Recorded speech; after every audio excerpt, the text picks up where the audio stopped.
আমি জবের থেকে সিনেমা রিভিউ করছি, এটাই বোধহয় প্রথম সিনেমা যেটা আমার মন থেকে রিভিউ করতে ইচ্ছা করছিল না। তারপরে মনকে বোঝালাম যে ভাই এটা তো আমার কাজ, এটা করতে হবে, যতই খারাপ লাগুক না কেন এই জিনিসটা করতে হবে। তো কি নিয়ে কথা বলছি? কথা বলছি কুলি সিনেমাটাকে নিয়ে, যেটা ডাইরেক্ট করছে লোকেশ কানাকরাজ। কেন করছে ডাইরেক্ট সেটাই আমি জানি না। এখানে কাস্টে আছে Rajinikanth sir in a lead role. কেমন হলো সিনেমাটা এবং কেন এই সিনেমাটা রিভিউ করতে আমার ইচ্ছা করছিল না, সে সবকিছু নিয়ে কথা বলবো এই ভিডিওতে। তার আগে বলি, কংগ্রাচুলেশন রজনী স্যার, 50 বছর আপনি পূরণ করলেন ইন্ডাস্ট্রিতে, এবং কংগ্রাচুলেশন 6TV এর পক্ষ থেকে 50 বছর পূরণ করার জন্য। হ্যাটস অফ স্যার, এত বছর এইভাবেই আমাদেরকে মজা দেওয়ার জন্য, সেম ভাবেই আমাদেরকে আনন্দ দেওয়ার জন্য এবং নতুন নতুন জিনিস আমাদেরকে দেওয়ার জন্য। এখনো আপনার কত মিম, কত কিছু এখনো পর্যন্ত লোক বলে, লোক সেই স্টেপ গুলোকে ফলো করে যেগুলো হয়তো শুধু আপনাকেই মানায়। এবং হ্যাটস অফ স্যার, এত বছর সার্ভিস দেওয়ার জন্য, এত বছর মজা দেওয়ার জন্য। এবং আমি চাইবো যে, আমি কেন, আমরা সবাই চাইবো যে আপনি সুস্থ থাকুন আর এভাবেই আমাদেরকে মজা দিতে থাকুন, নতুন নতুন সিনেমা উপহার দিতে থাকুন।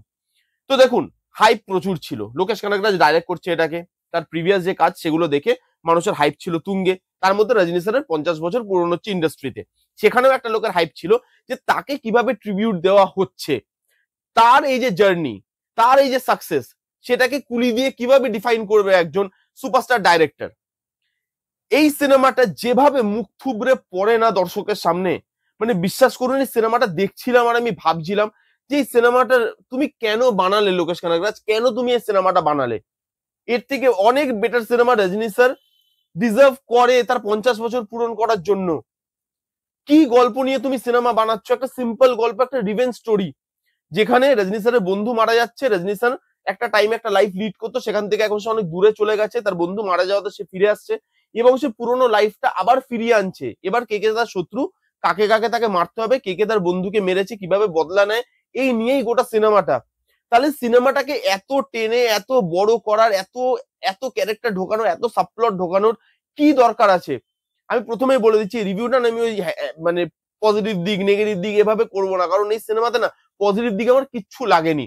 খালি একটা দুটো জিনিস ছাড়া রজনী স্যারকে ভালো লেগেছে যেহেতু তার একটা স্ক্রিন প্রেজেন্স আছে, তার একটা সোয়াগ আছে, সে এমন কিছু জিনিসপত্র করতে পারে যেগুলো শুধু তাকেই মানায়, সানি দেওয়ালের মতো। তিনি সেগুলো পুল অফ করতে পারে, আর কারোর পক্ষে সম্ভব নয়। অন্য কেউ করলে আমরা খিল্লি করতাম। তার স্ক্রিন প্রেজেন্স ভালো লেগেছে। তাকে যে খুব ভালোভাবে প্রেজেন্ট করা হয়েছে সেটা তো আমি বলতে পারবো না, কিন্তু যেহেতু তার নিজস্ব একটা প্রেজেন্স আছে সেটা দিয়ে সে নিজেকে পুল অফ করেছে আর কি।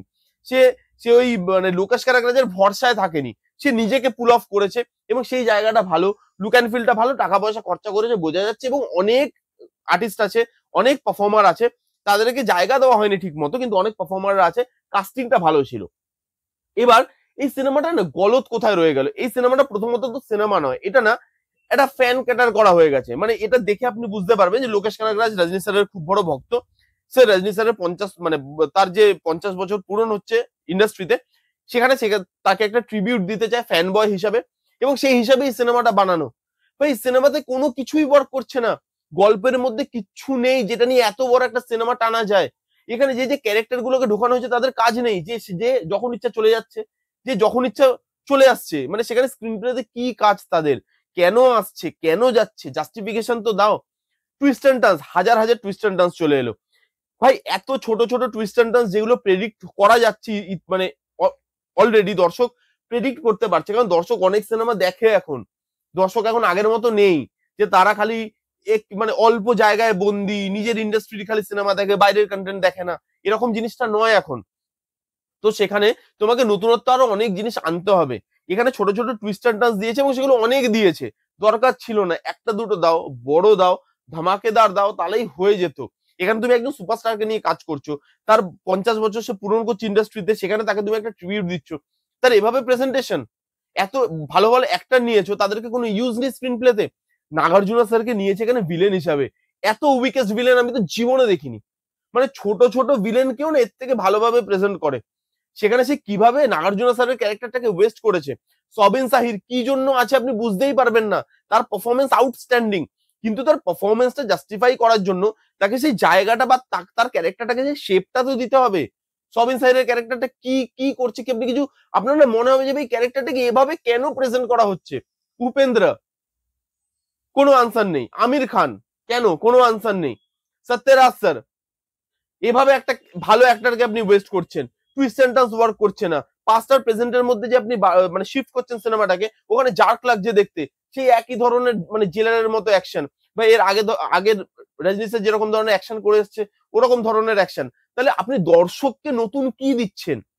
তাদের পছন্দের সুপারস্টার 50 বছর কমপ্লিট করছে, তার জন্য তাকে আপনি কি দিচ্ছেন? টেকনোলজির অভাব নেই আপনাদের ওখানে বাজেটের অভাব নেই, আপনারা প্রচুর টাকা দিয়ে সিনেমা বানান, তাহলে সেই টেকনোলজিকে আনা গেল না, যেখানে রজনী স্যার বসে বসে না এবার একটু উঠেও মারপিট করবে? সেই জিনিসটা, সেই টেকনোলজি তো আপনাদের কাছে আছে, যে আমরা অন্যভাবে সেই জিনিসটাকে দেখাবো। রজনী স্যারকে এতদিন মানে এই বেশ কিছু বছরে যেহেতু একটা বয়স হয়েছে, লোক বসে বসে অ্যাকশন করতে দেখেছে, এবার আমি অ্যাকশনের স্কেলটা বাড়াবো, মানে রজনী স্যারকে পুরোনো যেরকম ভাবে অ্যাকশন করতো সেরকম ভাবে প্রেজেন্ট করার চেষ্টা করি অন্তত। এখানে চেষ্টাটাও দেখা যায়নি, সেই রজনী স্যার বসে বসে অ্যাকশন করছে, অ্যাকশন গুলো ভালো না, অ্যাকশন গুলোর মধ্যে স্মার্ট জিনিসটা বা ওই স্টাইলিশ জিনিসটা নেই, যে একই গদ্ধর অ্যাকশন, একই গল্প, সেখানে হাজার হাজার সাবপ্লট ঢোকানো, যে সাবপ্লট গুলোর কোনো মিনিং নেই, যে সাবপ্লট গুলো কোনো ইম্প্যাক্ট ফেলতে পারছে না স্ক্রিন প্লের মধ্যে। এখানে ক্যারেক্টার আসছে, ক্যারেক্টার চলে যাচ্ছে, সেই ক্যারেক্টার গুলোর কোনো মানে ভালো করে শেপ নেই, এতগুলো আপনি স্টার কাস্ট নিয়েছেন, তাদেরকে ঠিক মতো করে ইউজ করছেন না, টুইস্ট অ্যান্ড টার্ন সেগুলো রিভিল হয়ে যাচ্ছে, এক গাদা টুইস্ট অ্যান্ড টার্ন, যেগুলো আপনার সবকিছুই প্রেডিক্ট হয়ে যাচ্ছে। আপনি সিনেমাটাকে ফ্যান বয়ের মতো করে প্রেজেন্ট করছেন, যেখানে আপনি কোন কোন সিনেমা রজনী স্যারের পছন্দ করেন এবং আপনি রজনী স্যারকে কিভাবে দেখেন সেভাবে আপনি একটা একটা জিনিস প্রেজেন্ট করে দিলেন। এত ইজি নয় জিনিসটা। লোকেশ কানাকরাজ কেন এই সিনেমাটা বানালো আমি বুঝতে পারলাম না। রজনী স্যার কেন এই সিনেমাটা সাইন করলো, আরো বেটার সিনেমা কেন রজনী স্যার সাইন করলো না তার 50 বছরের পূরণের উপলক্ষে? আমি এটা বুঝতে পারলাম মানে সিরিয়াসলি সিনেমাটা দেখে এত হতাশ। আমি খুব এক্সপেকটেশন নিয়ে গেছিলাম সিনেমাটা দেখতে, ঠিক আছে? আমি না লিটারালি হলের মধ্যে এরকম বসে বসে লিটারালি আমি নিজেকে গালাগালি দিচ্ছি যে আমি একজনের ফ্যান, একজন সুপারস্টার যিনি এত বছর ধরে তার ইন্ডাস্ট্রির সাথে ছিলেন, তিনি ইন্ডাস্ট্রির হয়ে এত কিছু করে গেছেন, আমি তার 50 বছর কমপ্লিট হওয়ার একটা সিনেমা দেখছি এবং যেখানে আমার কোনো হাইপ মোমেন্ট পাচ্ছি না, আমি যেখানে edge of the seat moment পাচ্ছি না, আমি নিজেকে গালাগালি দিচ্ছি, নিজের গিল্টি ফিল হচ্ছে যে আমি এই সিনেমাটা দেখতে কেন এলাম। এর থেকে তো বাড়িতে বসে দেখে নেওয়াটা বেটার ছিল। খুব বাজে সিনেমা হয়েছে, মানে এত বাজে সিনেমা সিরিয়াসলি ভাবা যায় না।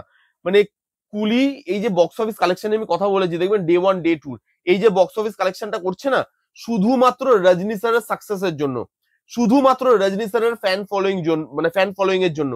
এই যে 50টা বছর উনি সার্ভিস দিয়ে এসছেন, সেটার ফল উনি কুলিতে দিচ্ছেন।